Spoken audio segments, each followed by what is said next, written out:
Okay, here we go. Can you see us good? Because I can't. Yeah, I Okay. can see. Okay. You're lower than I am. Okay, all right. Hey, people. How are you doing today? I am Makeda Valletta, as most of you know, who are on my IG. I'm on my IG Live. I will save this and repost it to my YouTube channel, so make sure you follow me in both places. I'm sitting here this afternoon with my dad, who is a former history professor. I talk about him a lot, so those of you who listen to me speak a lot, you've heard me speak about him a lot, that he was in the front lines of the civil rights movement, was kicked out of Florida A&M for being involved in the movement because the student sit-in started his freshman year in college in 1960, right? The spring of 1960. Spring it of was the 59-60 academic year. Yeah. And he became a history professor and one of the founders of the first Afro-American Studies department, which was at UMass Amherst when he was like 27 years old with no college degree. And he was a part of Revolutionary Action Movement, RAM, who the organization that strategically put the Black Panthers together. And since I've been living, he's been a journalist on the radio in New York, an award-winning journalist. And he has a lot to do with the kind of woman that I am and all the research I do and why I read so much. I grew up surrounded by books, and my dad is not just knowledgeable about Black issues in the world, but world issues, period. Like, it doesn't matter if we want to talk about Russia, if we want to talk about the Middle East, if we want to talk about Asia, if we want to talk about African countries. He knows a lot about it. So I'm going to be having a series of conversations with my dad, and today is going to be the first of it. So welcome, Dad. My dad, Playthal Benjamin, that I love so much. And he turned 80 years old this year. And so I gave you an introduction. Do you want to introduce yourself at all? Well, and just to say that I am now an independent public intellectual, which is what Frederick Douglass was, who's my spiritual father, I might say. I write a series online as blogs. It was originally called Commentaries on the Times. And I had put up 1,300 essays on that site, but I had a fight with WordPress over something silly. They wanted to change my editing system, and I didn't want to change it. And I got in a fight with some faceless functionary who said to me, as he began to annoy me, I started writing in caps, and he said, "Don't write to me in caps." And I said, "What are you talking about? I mean, I'm paying for this. Who are you?" They said, "I could take your blog down." Well, I don't know whether it was a man or woman because we were texting. And they did. He took my blog down, And luckily I have copies of all the essays because they have imprisoned my archives. So you have to be careful, in dealing with these things. But in any case, what I do, like the commentaries on the Times, started on the radio on WBAI, In New York. and here in New York City, And then when the internet came on, I transferred it to internet. But what I do is I write about all the great issues of the day.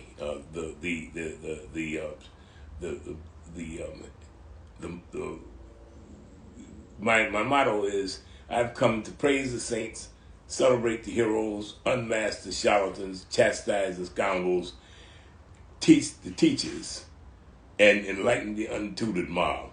So that's what I do with my commentaries, and I write about all the great issues of the day. The blog now is called Playthal's Commentaries, .wordpress.com. So right now, the issue that, a couple of issues I'm preoccupied with. I'm getting ready to launch a YouTube channel. Everybody's been telling me I should do that for years. I used to do a lot of TV, TV appearances, and you can see them online. Just go to YouTube and put my name in, Playthal Benjamin, Playtell Benjamin. You'll see, various. But the people have been telling me I should do a YouTube channel, so I'm finally going to do one. And I'm going to begin with a series of essays on the Ukraine war. Now, I've had people say to me, speak as if the Ukraine war is an issue that only concerns white folks. I've I've had other people talk to me about the war in Ukraine as if it is just something that's happening in a faraway place that does not really involve us. It's something we need not be concerned with.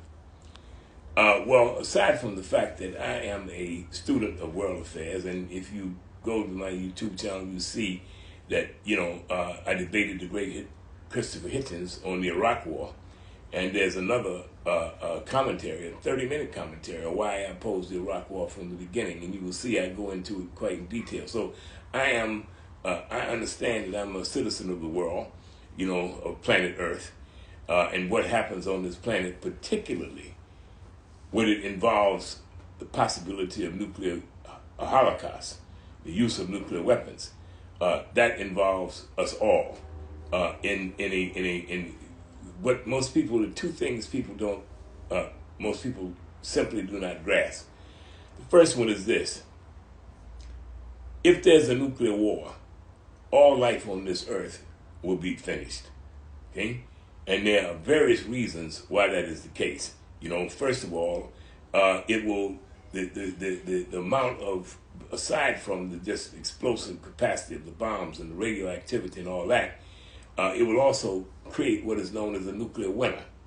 The whole planet, the sun will be blocked out, the entire planet will become darkened. It would be impossible to grow food. There will be months of poisonous black rain. And there's no medical response to a nuclear war. So this is the most horrible thing you can imagine, the most horrible way to go, and it will destroy all people on the planet. So I want to interject real quick. First, yeah. I want to make sure that everybody can hear us okay. So just let me know in the chat if you can hear us okay or not. And then secondly, can you give a little bit of your background, your military background when you were young? Well, the thing about it is, one of the reasons why I'm so much more aware of nuclear weapons than most people understand is because as a very young man, when I dropped out of college, I wanted to get out of Florida. It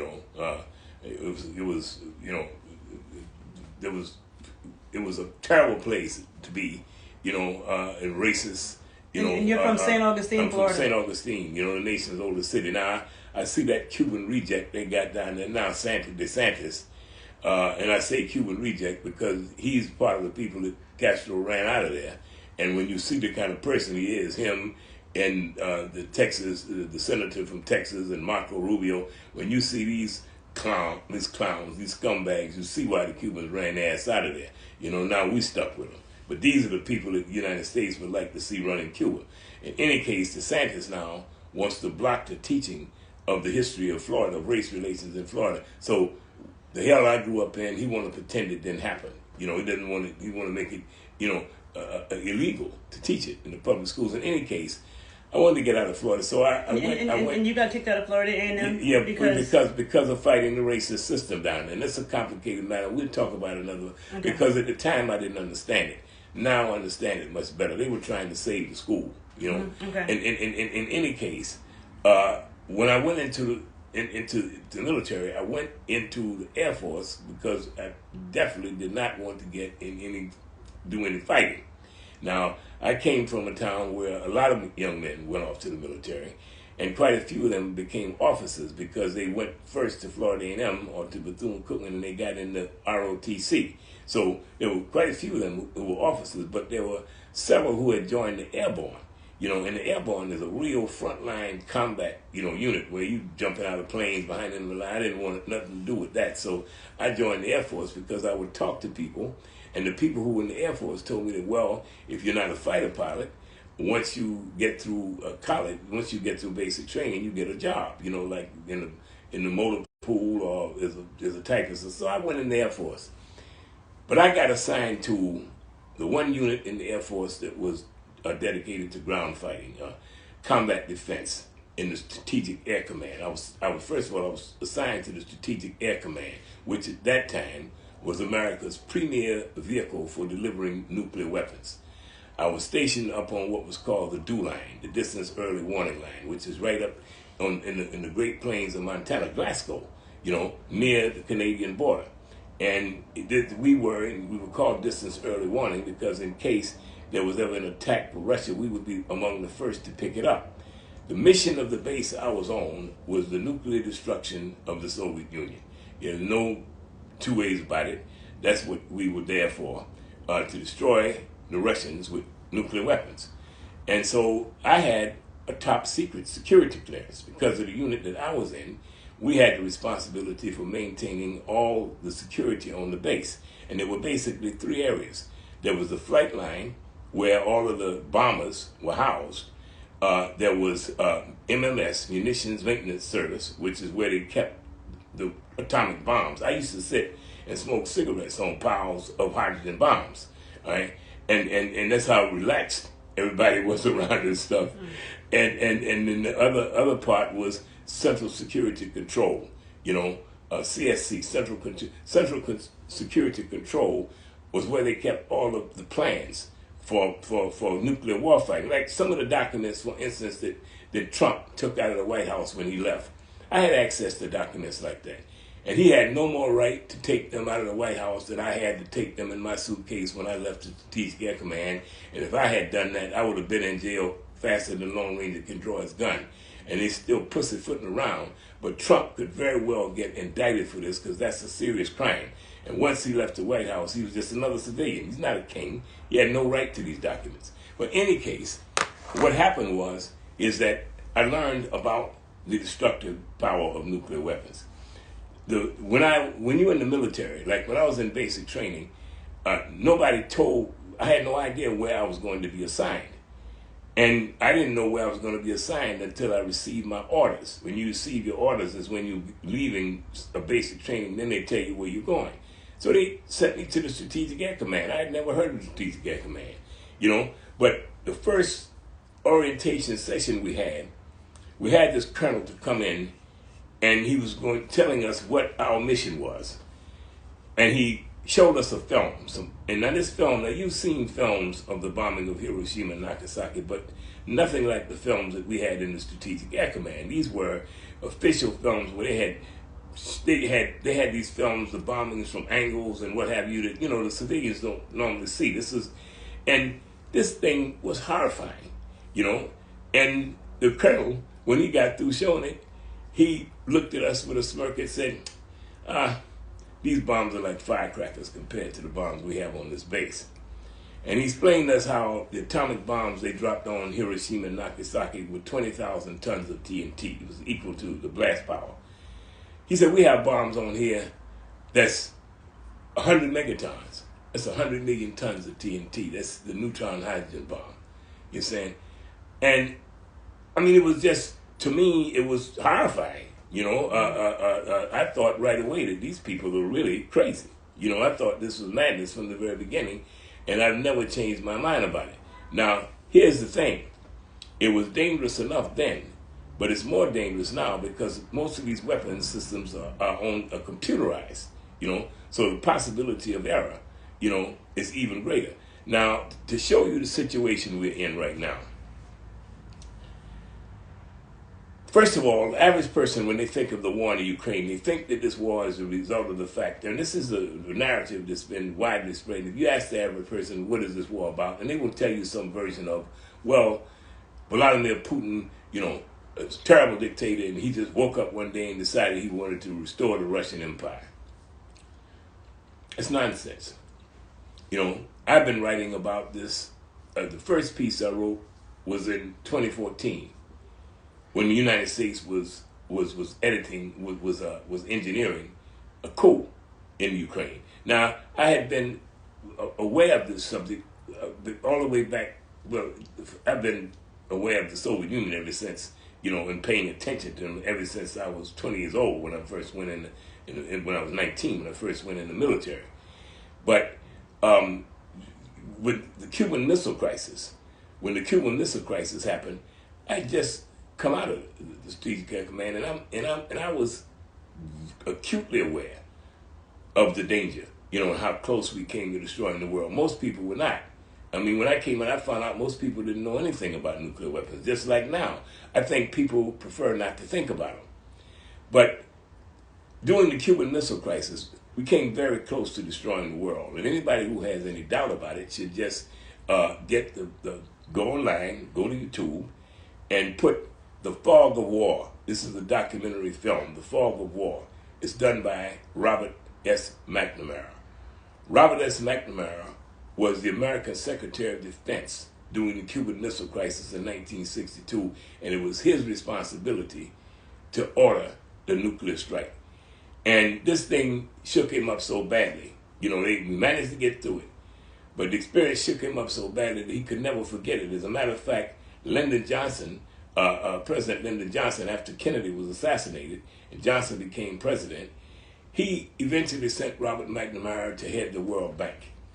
And he said the reason he did it is that McNamara had become so depressed that he was afraid he might commit suicide, like John Forrestal, the first American Secretary of Defense, who was Secretary of Defense when they bombed Hiroshima and Nagasaki. He ended up committing suicide. So Johnson was worried about McNamara. And then, so McNamara goes to the World Bank. He's a changed person. Many years later, he never could get this off his mind, so he decided to make this film. And the film, what he does in it, is he goes and he interviews his counterparts in Russia and in Cuba. And he found out that in Cuba, the Russian commanders in Cuba actually had the authority to fire nuclear weapons on their own command. So he saw he got an even better idea of how close we came, because he said, I know I was prepared to give the order. I want to know if my Soviet counterpart, if the Cubans, if they were willing to fire these weapons. Because he kept thinking, how can intelligent adult men even contemplate such a thing? How could we even have thought about it? And so he goes and he does this thing, and he produced this documentary called The Fog of War. And in it, he makes some recommendations about how to avoid this sort of thing. And if you look at what McNamara says, and also you look at a speech made at American University by President John F. Kennedy in 1963, after the Cuban Missile Crisis, there are two lessons to be learned from it, which are being ignored right now, by the Biden administration. McNamara says that the most important lesson he learned is that the way to avoid disaster is you have to be able to view events from the point of view of your adversary. Not just how you see it, but how do they see it? This is how you can come to negotiated agreements. And you have to take into account their view, how they see the event.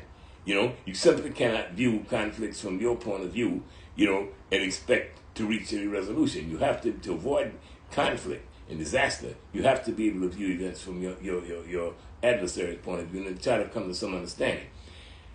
That's what McNamara said. Now, John Kennedy, who was the president and who invested McNamara with the power to fire nuclear weapons, he made a speech in 1963 at American University, and he said, the lesson of the Cuban Missile Crisis was that you must never, if you have an adversary who has nuclear weapons, you must never put them in a position where they must either retreat in embarrassment and defeat or resort to nuclear weapons.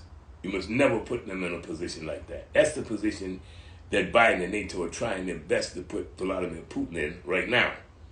Now, during the missile crisis, I was going to say this so that the other things, you can put this in context when I tell you what this conflict is really about. Sorry. During the Cuban Missile Crisis, everybody associated with it understands that we came very close to destroying the world. Now, what you need to know is that there's a clock at the University of Chicago. It's called the Doomsday Clock. It was put together by a group called the Union of Atomic Scientists. The Union of Atomic Scientists are all of the scientists who originally worked on building. That's how it began. It began as a union of all the scientists who actually worked to build a bomb. Because here's what you must understand. People like Albert Einstein, people like Enrico Fermi, the great physicist, people like George Kitakowsky, the Polish scientist, they didn't want to work on the atomic bomb. The reason they did it was because Einstein, for instance, was a German. He had come out of Germany, and he knew that the Nazis were trying to develop such a weapon. They worked on it because they knew if Hitler got it first, the world would be doomed if Hitler got the atomic bomb first. That's why they worked on it. When it was actually used against the Japanese, most of them didn't think it should have been used against the Japanese, and history has shown that it did not need to be used against the Japanese. But nevertheless, they said, after it was exploded, they said, look, to prevent this from ever happening again, and to prevent a nuclear arms race, we should take all the information regarding the technology of how we did this and make it public. Put it in a public place where all the world can see. And then nobody will have any incentive to build any more of these weapons, because you would be where we are now, mutually assured destruction, but you could have avoided it. And we could have banned, they wanted it made public, and they wanted nuclear weapons banned. The same way that the poison gas is banned after World War I. The same way that biological warfare is banned. They wanted to ban nuclear weapons. They wanted to make the possession of nuclear weapons a crime against humanity, which I believe they are. I believe the mere possession of nuclear weapons is a crime against humanity. Yeah. I didn't know biological warfare was banned. So it's banned. So how is that implemented? Like if somebody violates. Or if they think anybody's using it, it's a war crime. You will be taken before the war crime tribunal. That's why whenever there's anybody who raises the question that somebody is trying to use germ warfare, you see it. The whole world is up in arms. It's banned. However, biological warfare is much more difficult to pull off than nuclear war. Really, I don't think so. Oh yes, it is, and there's no question about it. Listen, nuclear war. Look, there's a submarine right now, 100 miles out in the Atlantic Ocean, that can reduce every city on the East Coast to ashes within the next 15 seconds. Oh well, in terms of the amount of destruction and the speed of it, yes. Yeah, that's what I mean. But when you said more difficult to pull off, I just thought you meant just pull it off. No, I'm talking about for it to have kind of devastating effect in a nuclear weapon. So anyway, it could not have that kind of devastating effect. But in terms of just pulling it off and causing a problem, no, I don't mean that's what I meant. Okay. Yeah, but the nuclear weapons they're the most evil, dangerous things in the world. When I read, one of the most disturbing things is when I read under some of the online some of the comments that people make. And I see people saying that they think that this is a hoax, that they think that they don't believe that these weapons really exist and that believe me, they exist, and there are no words to describe how horrible they are. But here's what I was saying about the doomsday clock, in the Union of Atomic Scientists. These scientists got together after the exploding of this bomb, and they call themselves the Union of Atomic Scientists. Now, they're still around, and over the period of their existence, there's been 37 Nobel laureates in physics who belong to this organization. They are, without a doubt, the world's foremost authority on nuclear weapons. Now, they couldn't get the United States to make this information public the way they wanted it. So in 1949, Albert Einstein called a conference at the University of Chicago, and these scientists created a clock. This clock is called the Doomsday Clock.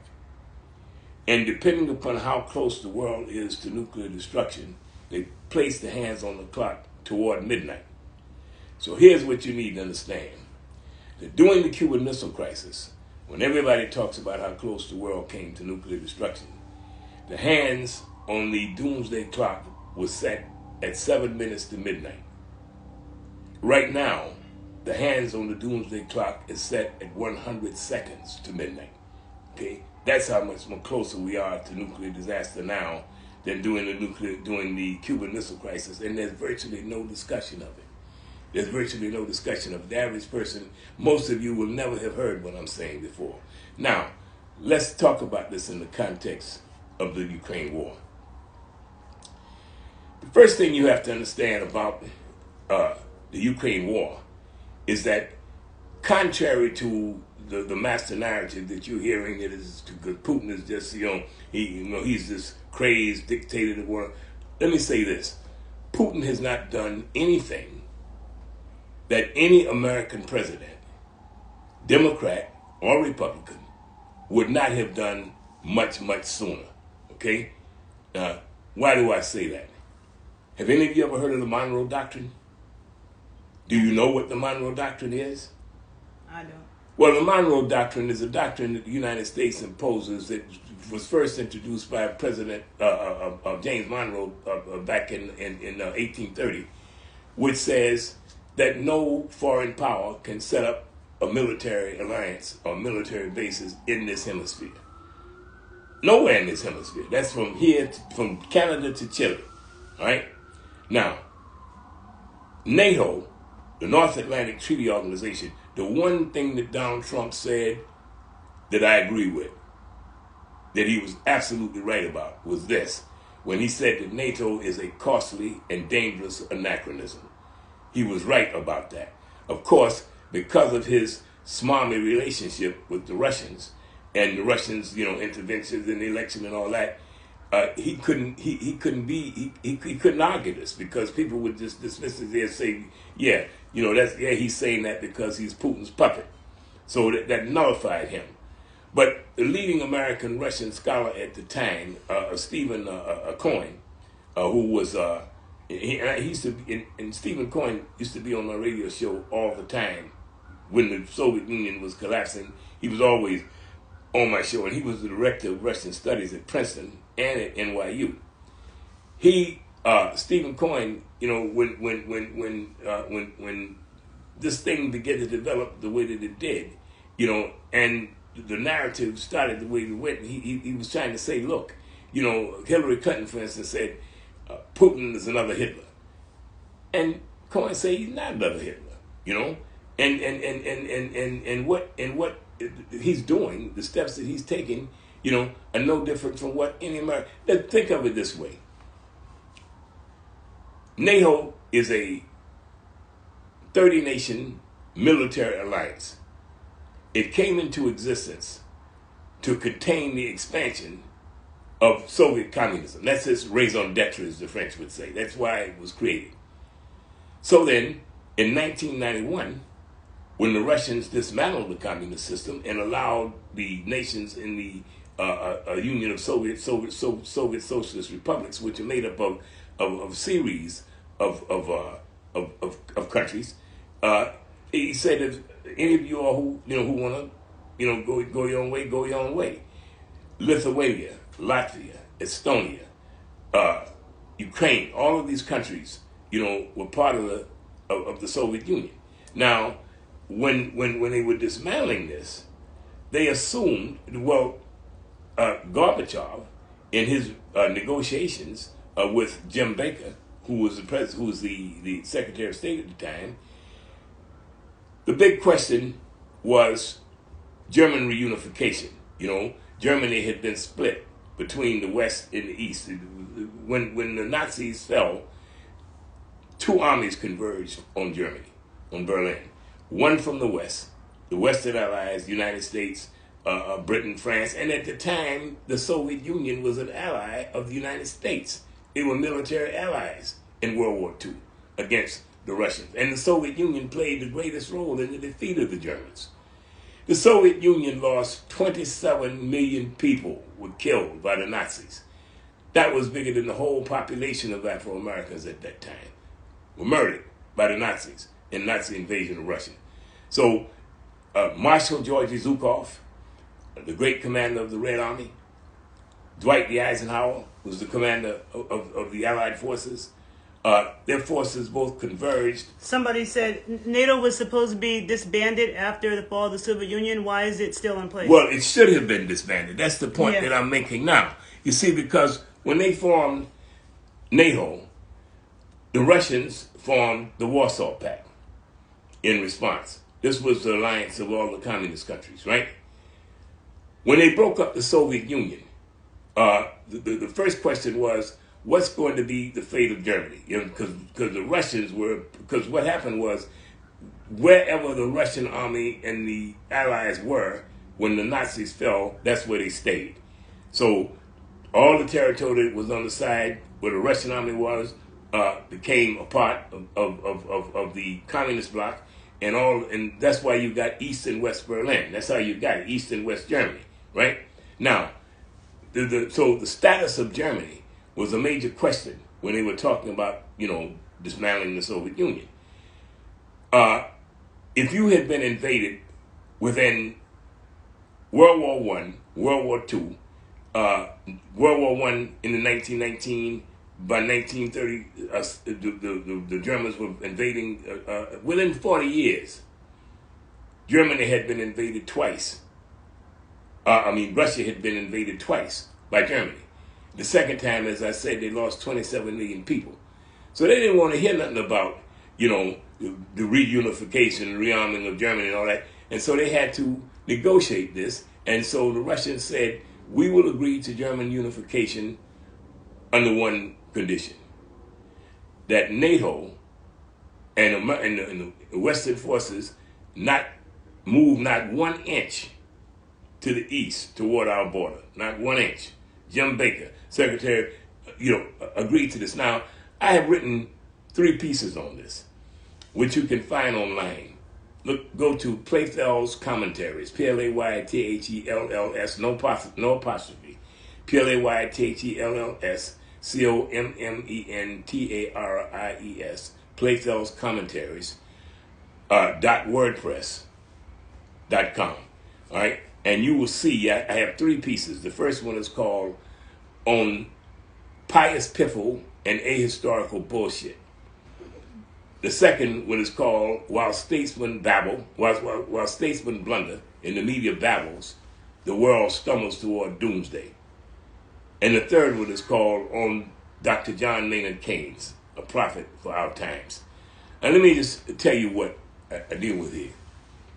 The first one, the title, "Pious Piffle and Ahistorical Bullshit." If you read the piece, you will see that when I say bullshit, I am using the definition used by Professor Edward G. Franks, who is a professor of philosophy at Princeton. And he's written a book called "On Bullshit," all right?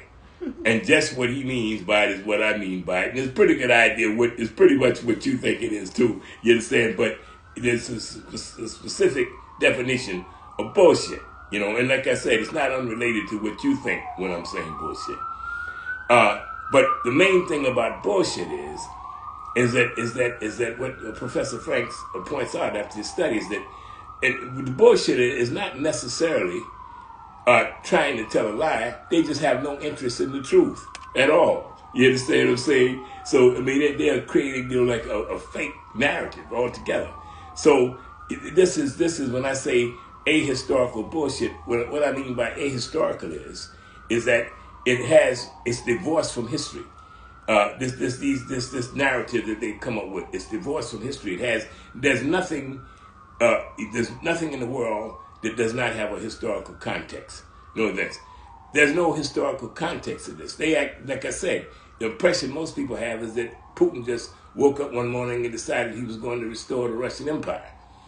Fact of the matter is that when I say ahistorical, I mean that they are ignoring the history of this event, and they have no interest in really telling the truth about it. And this is a complex essay. This is a multimedia essay. Yeah, because somebody wrote. So what we're really seeing is NATO provocation. Oh no, no question about it. I'll get to that in a minute. No question. That's what we. So, but you need to read this piece because this is a multimedia piece.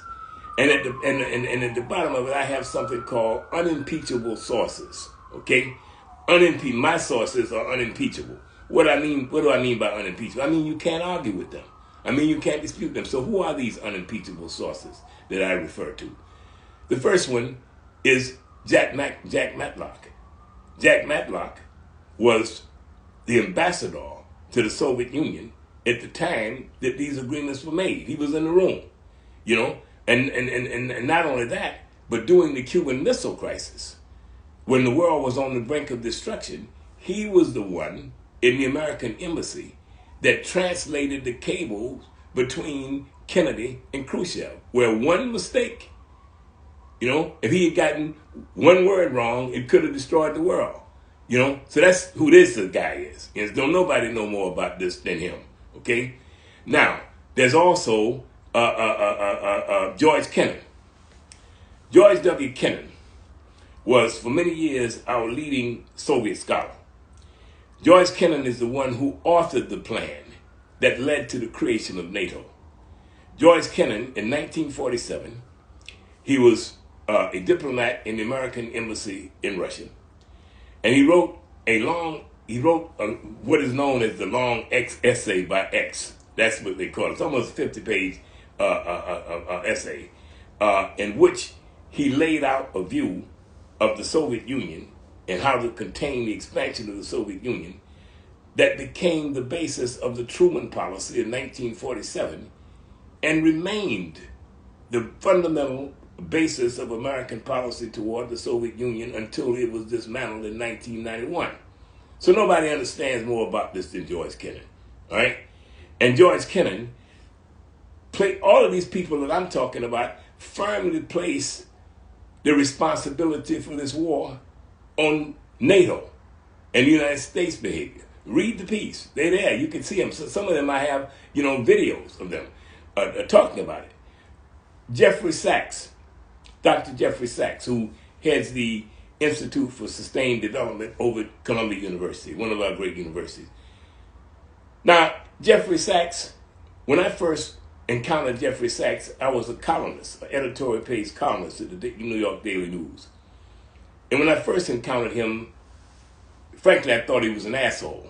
I didn't really like him because he was promoting something. This was right after the collapse, right after the dismantling of the Soviet Union. The question in the Soviet Union was, since so much of the wealth of the country was publicly owned, the problem for them was, how do we go from a country in which the wealth of the country is publicly owned to a private economy, to a private market capitalist economy?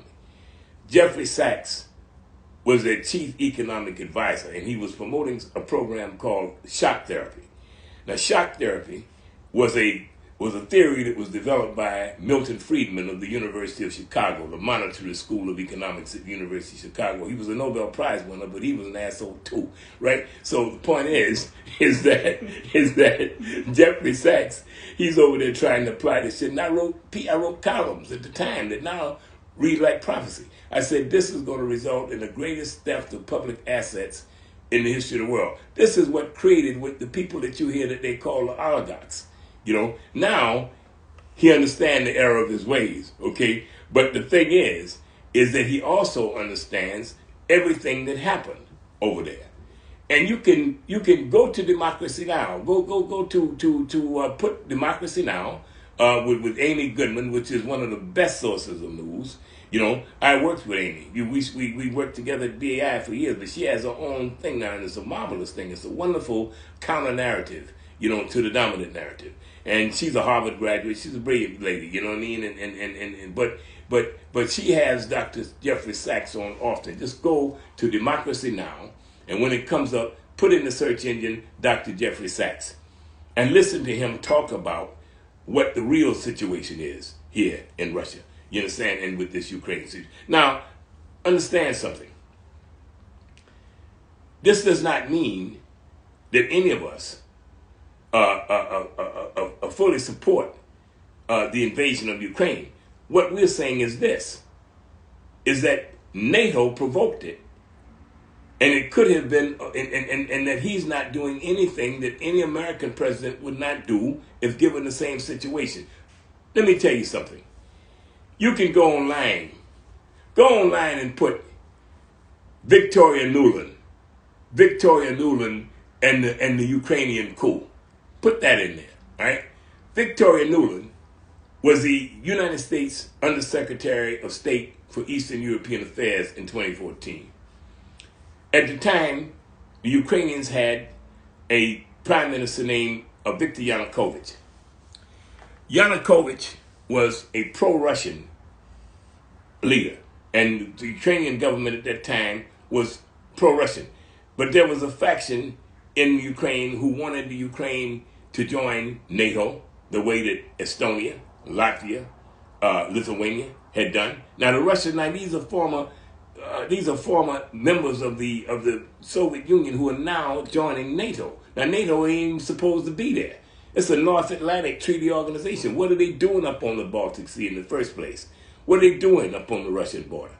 And the Russians kept telling them, Putin told them repeatedly, what you're doing is trying to surround us with this military alliance, you are threatening our national existence. He told them that over and over again.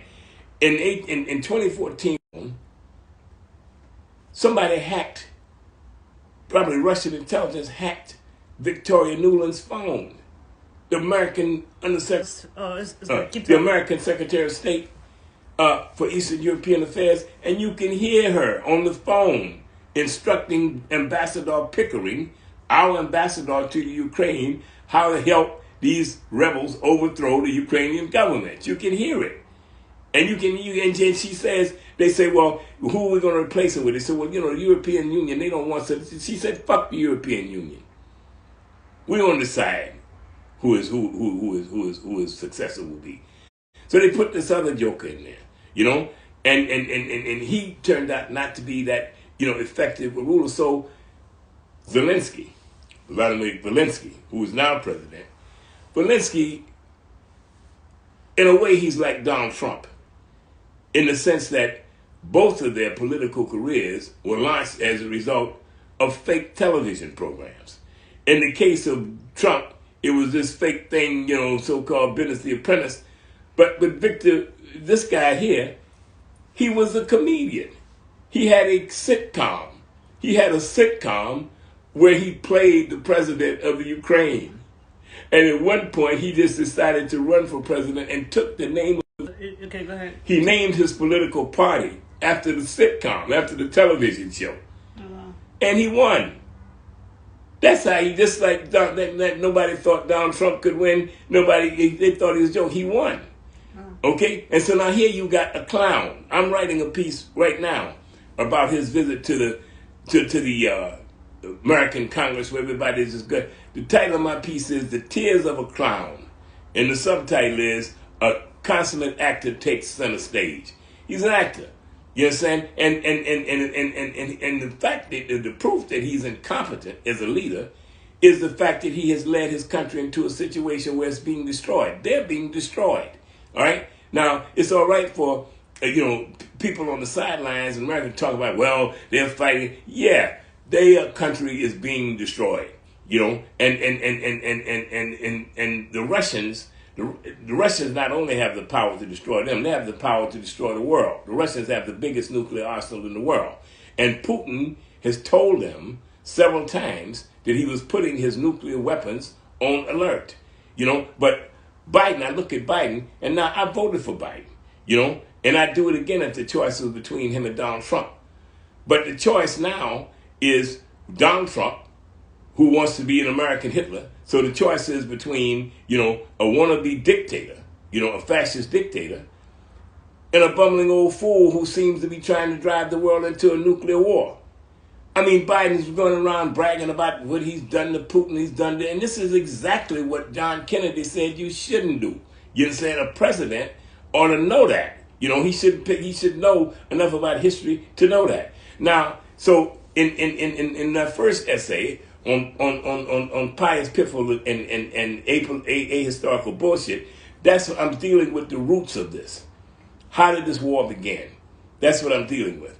And like I said, I have a group of unimpeachable sources. You look at it, and when you leave it, when you get through with this piece, you will be convinced that NATO is the reason why this war began. All right, the second piece, which is called While Statesmen Babble, while statesmen blunder and the media babble, the world moves to slouches toward doomsday. Well, of course, as I explained to you before, doomsday, is the moment of nuclear holocaust. And in this piece, I look at the way this thing is being treated in the press, and I look at what our so-called statesmen are saying, and I'm saying these people, they're driving us, moving us toward the possibility of nuclear disaster. Now, the third piece, which is called On Dr. John Maynard Keynes, A Prophet for Our Times. John Maynard Keynes is a very interesting fellow. John Maynard Keynes, most people know of Keynes as the great economist who saved the world from the Great Depression of the 30s. He came up with the plan that rescued the world's economy. But I'm speaking of Keynes long before he gained that distinction. The John Maynard Keynes I'm talking about is a bright young, newly minted PhD in economics who was working for the British Treasury at the time of the Versailles Conference. Now, the Versailles Conference is the conference that was held in the Palace of Versailles in France in 1919 that set the terms of the armistice to end World War I. The most dramatic thing that happened at Versailles is the war reparations that they imposed on Germany. They ended up deciding that the Germans started this war, which is questionable, but they ended up, that's the conclusion that the Allies reached, and they imposed these tremendous economic burdens, these war reparations on Germany. They don't make Germany pay for the war. John Maynard Keynes, who wasn't even supposed to be there, but the minister of the Exchequer, who was supposed to be there, took sick or something and couldn't go. So they brought this little young economist, brilliant economist, John Maynard Keynes. They brought him. Keynes was horrified when he saw the terms that they were subjecting Germany to. He tried to tell them, but he was, a nobody. Even though he was the economic advisor to the British delegation, they just ignored him, and the big was Georges Clemenceau, the French Prime Minister, Lloyd George, who represented the British, and Woodrow Wilson, who was a former American history professor and a racist, and John Maynard Keynes. John Maynard Keynes ended up writing a great book, and this is the reason I mentioned it. He wrote a book called The Economic Consequences of the Peace. And in this book, he described these different leaders, and he refers to Woodrow Wilson as the slow-witted American president, But he pointed out that these measures that you are subjecting Germany to is going to produce such hardship in Germany that it's going to result in the rise of a German nationalist movement. It's going to stimulate a virulent German nationalism, and we're going to be in another war within a generation. Well, that turned out to be pure prophecy because it produced Adolf Hitler. It produced the Nazis. It brought the Nazis to power. The Nazis coming to power, there are other factors involved, but the economic crisis was the main one because the German mark, just like now, the German economy was one of the strongest economies in Europe. Their money went down to almost nothing. Langston Hughes, the great Afro-American poet, in a book that he wrote called I Wonder As I Wander, recounts going through Germany during this period. He was on his way to Russia with a troupe of Afro-American actors, and he was the one, he'd written a script, and the Russians were going to make this great epic on racism in America. And they had this a layover at the train station in Berlin. Langston Hughes, and I Wonder As I Wander, says you could walk outside the train station in Berlin and the most beautiful German women would do anything for 50 cents. That's how tight the German mark had become almost. And this is the environment in which Adolf Hitler rose to power. Now, of course, let me say also, and what is particularly relevant here is that Weimar Germany, which was their first experiment with democracy, because part of what happened after the Versailles Treaty was that they forced the Kaiser to abdicate, and they had their first experiment with a democratic republic, the Weimar Republic. The Weimar Republic remains probably the most enlightened, open, democratic society ever in those years between 1919 and 1933 when Hitler came to power. Jazz was so beloved in Weimar Germany that it was like the background sound of everyday life. The German intellectuals and philosophers said, one of them said, if we had to continue to listen to German classical music, if all we had to listen to was Bach and Beethoven, we would all commit suicide. You know what I'm saying? So, because for one thing, they became suspect. You see, you have to understand that World War I was a tremendous shock to the European intelligentsia and artists, because they thought, we have arrived at a level of civilization. They thought they were at the pinnacle of civilization. And then they saw it all turn into barbarism, just like overnight. They looked up and their cities were in ruin. You understand what I'm saying? And then they couldn't fathom. So they became suspect of order. They became suspect of hierarchy. And that's why you get an art like Dada. You know, the Dadaist movement, which began, you know, in the period in the post, you know, World War One period. It started in the Cafe Voltaire in Switzerland, but it was an art of chance. You understand what I'm saying? It was an art that disdained form and order. You know, to me, it looks like what it sounds, Dada. You know, but I'm like, what is the Dada movement? Yeah, well, it was a whole major art movement that developed in Europe after World War One. But now jazz, you see, jazz is the opposite of European classical music. It is a complex instrumental art music. But the emphasis in jazz is on democracy. It's the most democratic thing American culture has produced, despite all the rhetoric. Jazz. It also absolutely values individual freedom. Jazz offers the ultimate freedom within a framework of democracy. You're saying, and then of course it has the sensibility of the blues. You know, and as Albert Murray said about the blues, the main philosophy of the blues is life might be a low down dirty shame, but we got to keep on swinging anyway. That is what has allowed black people that blues sensibility to survive. You know, this hell here in the United States. But in any case, and I would say not just in the United States, I would say in the Americas, because you know with me the dancing I study, I think that the music and dancing has helped a lot of the diaspora. Like you went to Cuba with me, you saw how it was, but they're so musical. That could be what keeps them sane. Yeah, it's cathartic. Yeah. Now, so Keynes warned that if you subject the Germans to these kind of severe economic sanctions and whatnot, you're going to produce a reaction. It's going to be a nationalist reaction, and it's going to push us into another war. Now, when Hitler first started coming to power, there were two things. On the political level, he talked about death to the October criminals. That was one of his first, along with blood and soil, and which they used to deny the Jews their German citizenship. But death to the October criminals. What was he talking about? He was talking about all the people who signed the Versailles Treaty. He called them the October criminals. Death to them. You know.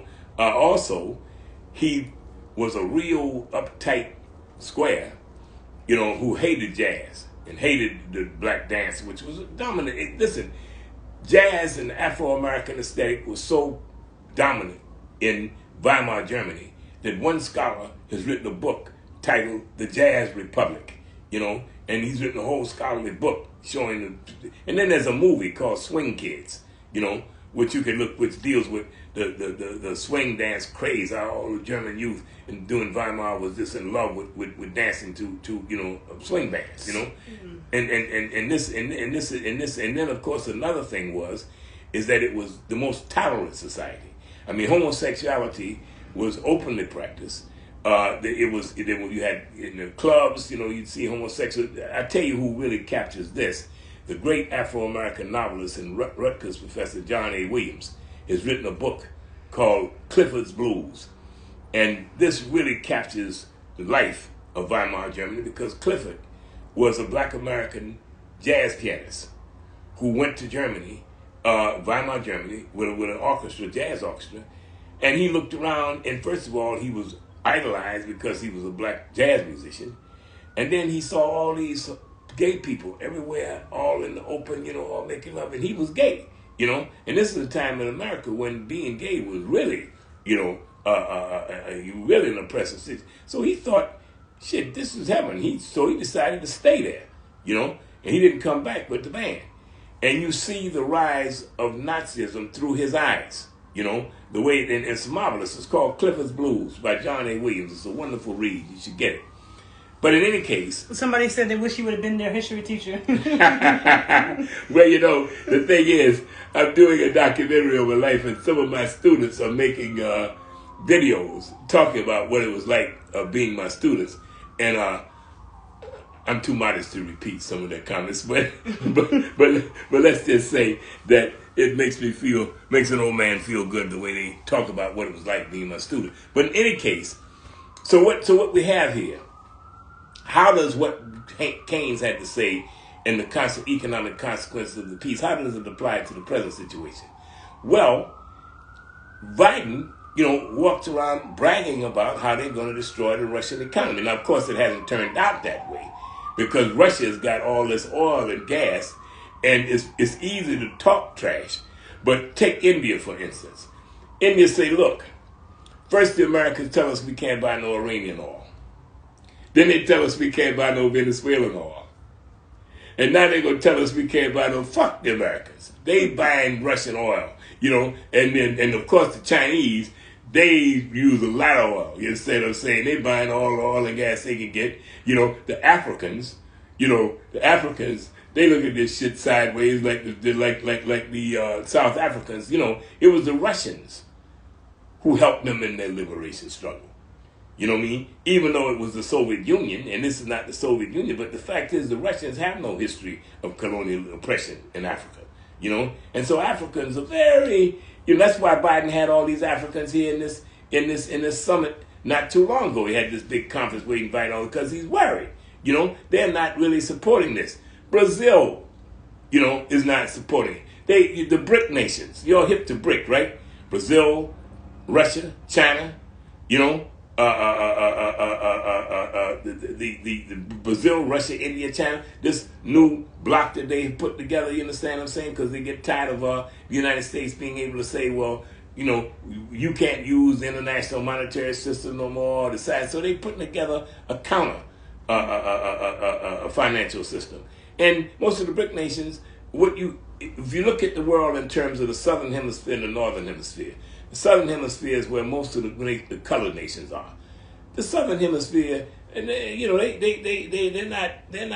The majority of the people in the world, because these people have the populations of the majority of the people in the world, do not support the U.S. boycott against Russia.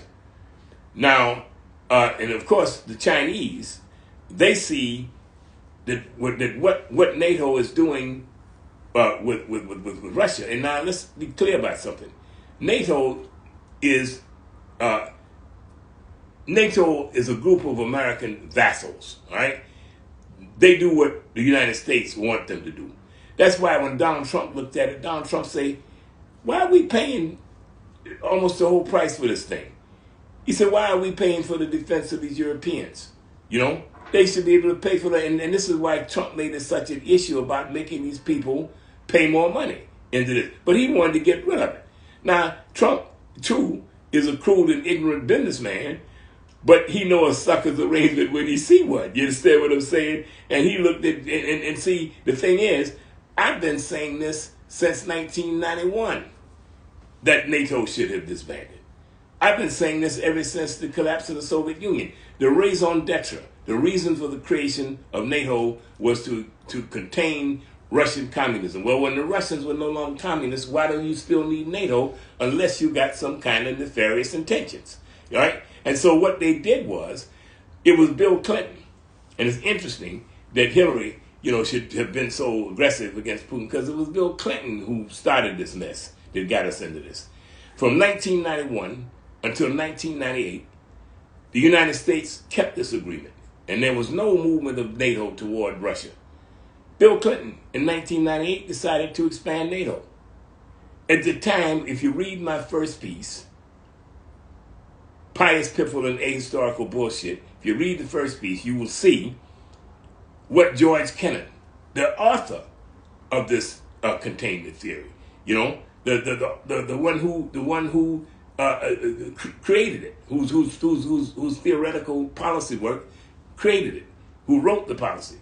You see what he says about it. He was horrified. He was outraged. He said, why are they doing this? Why is he doing this? He said, we've had 7 years of peace, and this is going to lead to conflict. This could lead to a new Cold War. And he said this in 1998, and it is proven to be prophetic. So I don't mean to cut you off. I'm going to stop this and restart the video because it's going to, at an hour, I didn't tell you, it's going to stop recording. I'm going to save it, so we're going to stop it and restart it. Okay, I just want to say that the main cause of the war in Ukraine is NATO expansion. If that's the main cause of it. And if the United States were in a similar position, just think of this for a moment. Suppose It's gonna stop in 8 seconds. So